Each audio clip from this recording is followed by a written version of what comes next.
The theme for World Asthma Day this year focuses on knowing what to do in an asthma emergency by remembering the mantra of 6 breaths saves lives.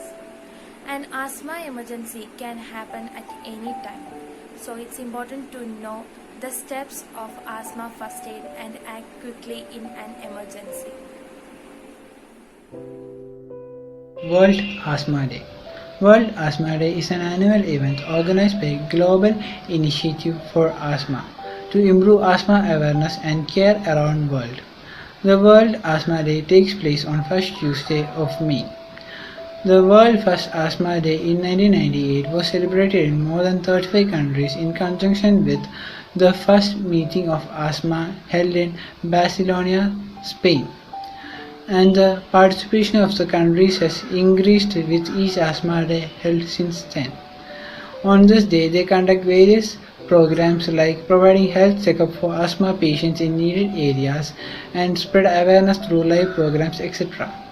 And this day has become one of the most important asthma awareness and education events. As we all know, asthma is a disease condition in which it affects the respiratory system of the patient. The main symptoms which we usually see are wheezing, coughing, tightness in chest, and shortness in breath. In the recent years, there was a great increase in number of patients around the world with asthma. A survey taken by WHO in 2015 found out that there are about 358 million people are affected with asthma around the world. Asthma occurs in person differently according to their age and their health condition. In old, it is severe. Actually, there is no cure for asthma. The only thing that can prevent asthma from getting more worse is by using inhalers.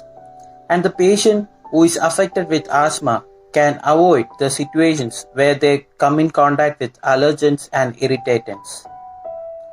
The environment in which the patient lives has a great factor that affects the asthma condition of the patient. So, living in a good condition with fresh air and away from dust prevent the causing of asthma frequently. Types of asthma: mild intermittent asthma, mild persistent asthma, moderate persistent asthma, and severe persistent asthma. Mild intermittent asthma. People with this type of asthma experience symptoms that come and go. Mild persistent asthma. People with this type of asthma experience symptoms twice a week. Moderate persistent asthma. People with this type of asthma experience the symptoms every day. And finally, severe persistent asthma. People with this type of asthma experience symptoms continuously, frequent nighttime asthma.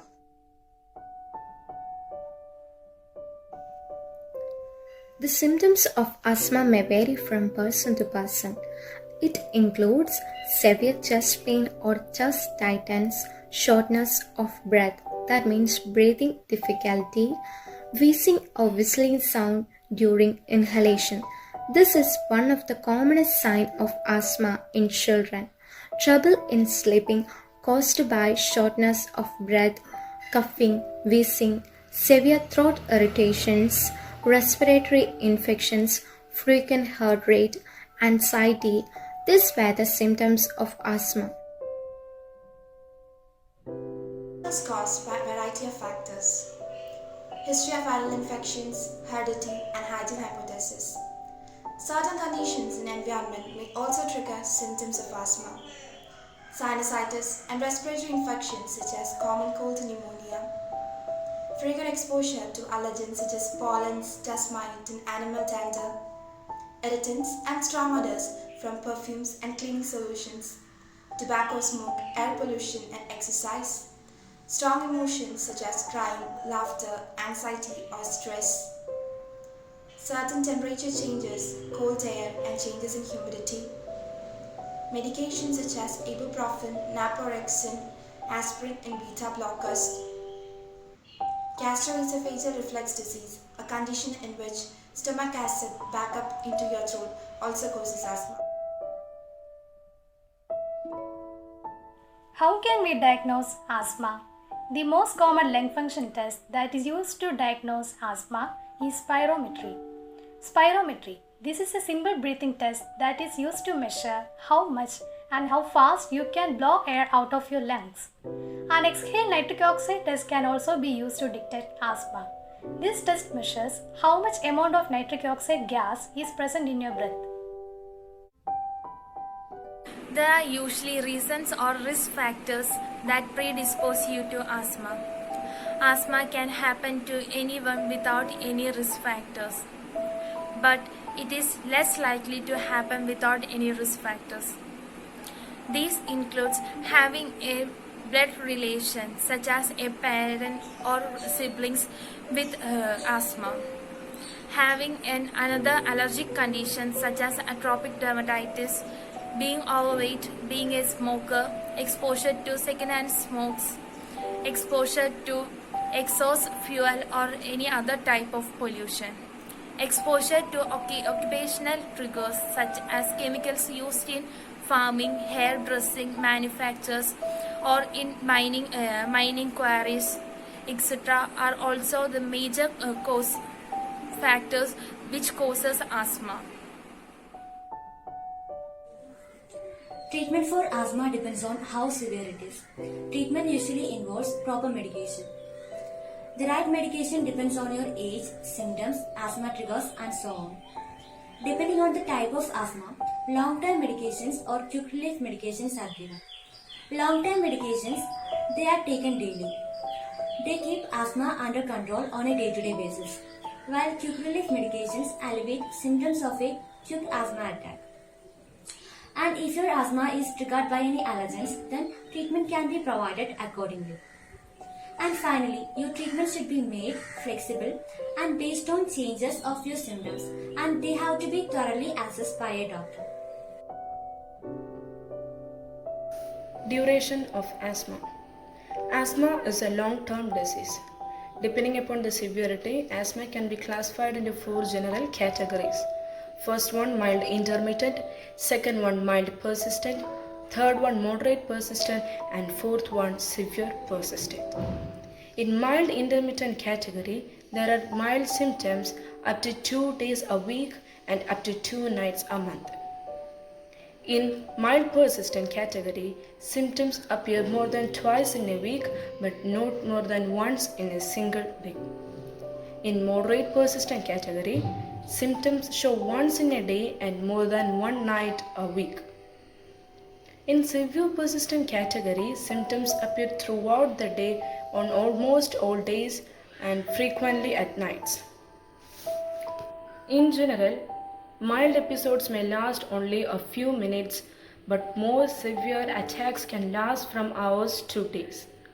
Mild attacks can be resolved spontaneously, or it may require a medication, typically a quick-acting inhaler. But more severe asthma attacks can be shortened with appropriate treatment. At last, asthma attacks or asthma symptoms caused by respiratory infection may last for several days to weeks. Specialties of asthma. Asthma is a common long-term inflammatory disease of the airways of lungs. It is characterized by variable airflow recurring symptoms, reversible airflow obstructions, and easily triggered bronchospasms.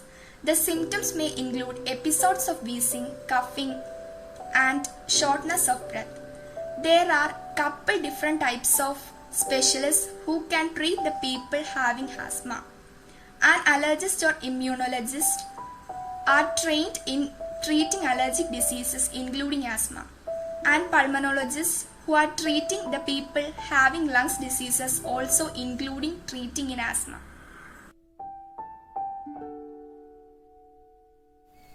Asthma is common among young adults, and several studies has reported increased death rates of patients with asthma. A severe attack can prevent you from getting enough oxygen to your lungs and even stop your breathing. If you are experiencing such types of symptoms, immediately you should seek emergency medical attention. Smoking, the presence of irritants, and lifestyles are also the risk factors that leads to the short lifespan of asthma.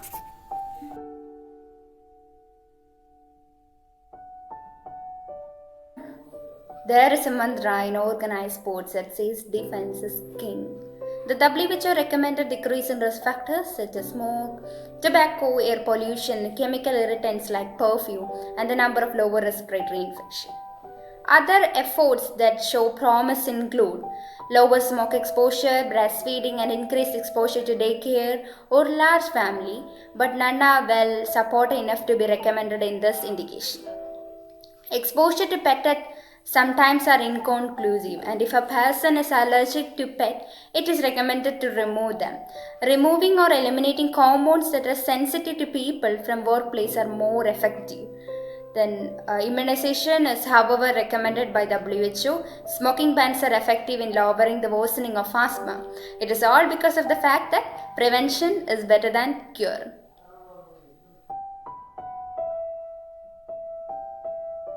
Now, let's discuss the history of asthma. From ancient Egyptians describing breathing difficulties in scripture to Hippocrates' discoveries of links between asthma and environmental triggers, people have been attempting to soothe the condition for thousands of years.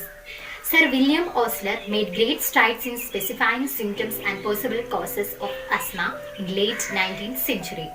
However, throughout 20th century, his emphasis on muscle spasms that cause airway inflammation that meant medical professionals to overprescribe bronchodilators and disregard the longer-term management. This led to an epidemic of asthma deaths in 1960s and 1980s that led to an exploration of asthma as an immune-triggered condition and shaped as much effective asthma treatment available today.